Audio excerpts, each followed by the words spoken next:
The Spanish galleons, lumbering across the vast Pacific, brought more than just goods to the Philippine archipelago. They carried a new era, woven with threads of Spanish culture, religion, and governance. Ferdinand Magellan's arrival in 1521 marked the beginning of this transformative period. The Philippines, teeming with diverse communities, became a strategic foothold for Spain. The lure of spices and the spread of Christianity fueled the Spanish conquest. The daily life of an Indio under Spanish rule was a complex interplay of adaptation and resistance. Forced labor, known as the Polo y Servicio, required many to work on infrastructure projects or serve in the colonial military. This system often placed a heavy burden on the indigenous population, disrupting their traditional livelihoods. The traditional barangay system was gradually transformed under Spanish rule. The datas were often incorporated into the colonial administration. Agriculture remained the backbone of the Indio economy, with new crops and techniques introduced by the Spanish. Despite hardships, the Indios preserved their cultural identity and traditions. The Spanish colonial government, driven by both pragmatic and religious motives, established an education system in the Philippines. The primary aim was to spread Christianity and to train a cadre of Filipinos who could assist in the administration of the colony. Schools were established, primarily run by religious orders, offering instruction in basic literacy, catechism, and vocational skills. While education offered some Indios opportunities for social mobility and economic advancement, access was limited and often unequal. The majority of the population, particularly those in rural areas, remained excluded from formal education. The curriculum, heavily focused on religious instruction, often neglected practical subjects that could have benefited the indigenous communities. Despite its limitations, the education system established by the Spanish planted the seeds of change. Literacy, even if limited, empowered some Filipinos to engage with the colonial administration and to navigate the complexities of a changing world. At the apex of the Spanish colonial administration in the Philippines stood the Gobernador General, the king's representative. This powerful figure oversaw governance from tax collection to justice, defense, and trade. The Gobernador General's decisions shaped the lives of millions of Filipinos. Appointed by the Spanish crown, he served as the supreme authority in the colony. He commanded the military, controlled the treasury, and appointed officials. Section 5. The Friar's Grip: Spiritual Guidance and Temporal Control. The Spanish friars, members of various religious orders, played a multifaceted and often controversial role in the Philippines. Tasked with the spiritual conversion of the indigenous population, they established churches, schools, and hospitals, extending their influence far beyond the realm of religious instruction. Their presence became deeply intertwined with the fabric of Filipino society, shaping both the spiritual and temporal lives of the people. The friars, often the only representatives of Spanish authority in remote areas, wielded considerable power and influence. They acted as intermediaries between the colonial government and the indigenous population, collecting taxes, administering justice, and even participating in local governance. The friars' efforts to convert the Filipinos to Christianity met with varying degrees of success. While many embraced the new faith, others resisted, clinging to their traditional beliefs and practices. The friars' influence extended beyond the realm of religion, impacting various aspects of Filipino life. Section 6. Economic realities: tributes, taxes, and the galleon trade. The Spanish colonial economy in the Philippines was characterized by a system of tributes and taxes imposed on the indigenous population. The encomienda system, granting Spanish conquistadors the right to collect tribute from the inhabitants of a specific area, became a source of both revenue for the colonial government and exploitation for the Filipinos. The galleon trade, a lucrative maritime trade route connecting Manila to Acapulco, Mexico, played a significant role in the Philippine economy.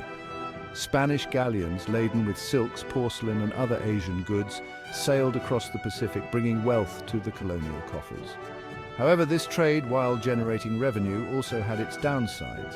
it focused primarily on the export of luxury goods, neglecting the development of local industries and agriculture.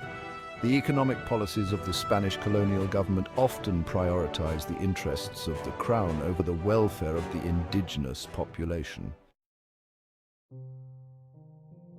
Section 7, Social Hierarchy, a ladder of privilege and prejudice. Spanish colonial society in the Philippines was characterized by a rigid social hierarchy based on ethnicity and social status. At the top of this pyramid stood the Peninsulares, Spaniards born in Spain, who held the highest positions in the colonial administration and enjoyed the greatest privileges. Below them were the Insulares, Spaniards born in the Philippines, who, while enjoying some privileges, were often excluded from the highest echelons of power. The Indios, the indigenous Filipinos, occupied the lower rungs of the social ladder, subject to various forms of discrimination and exploitation. The mestizos, offspring of mixed Spanish and indigenous parentage, occupied a unique position within the social hierarchy.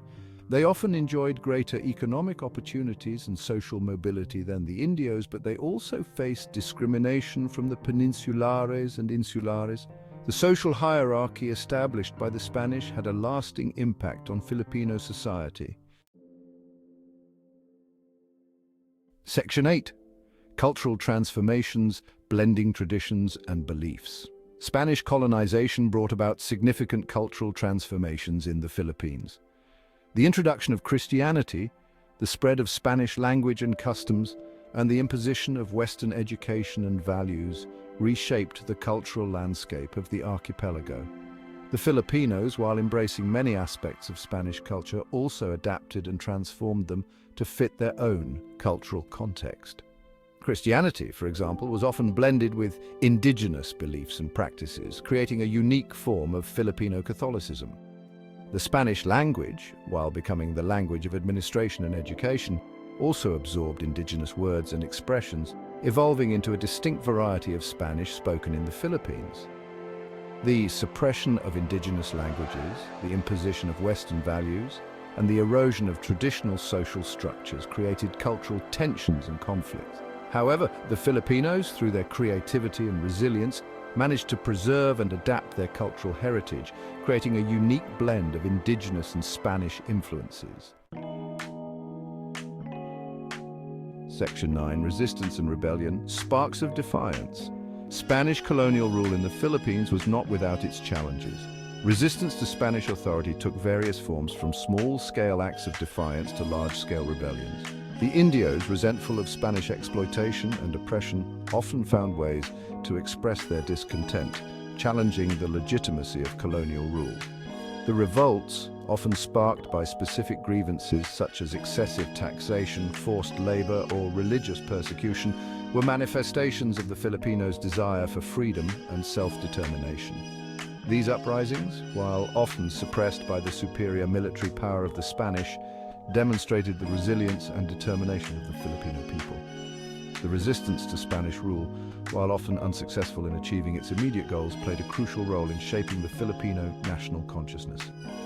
These acts of defiance, however small, laid the groundwork for the eventual independence of the Philippines. Section 10, Legacy of Empire, Echoes of the Spanish Era. The Spanish colonial era, spanning over 3 centuries, left a profound and lasting legacy on the Philippines. From the political system to the social structure, from the economic landscape to the cultural fabric, the Spanish presence shaped the trajectory of the nation's development.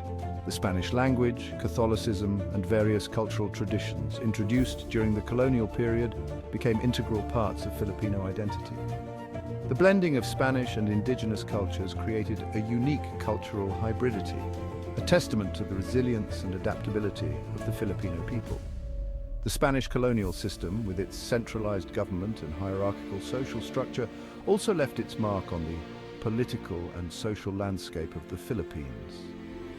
The legacy of centralized power, combined with the enduring influence of the Catholic Church, continues to shape political dynamics and social relations in the country. This complex legacy, a mixture of positive and negative influences, continues to shape the nation's identity and its trajectory. Section 11, a nation forged shaping the Filipino identity. The Spanish colonial experience played a crucial role in forging a distinct Filipino identity. The shared experience of colonial rule and the blending of cultures contributed to a national consciousness. The struggles and sacrifices instilled a sense of shared history and common destiny. The resistance fostered a sense of national unity and desire for self-determination.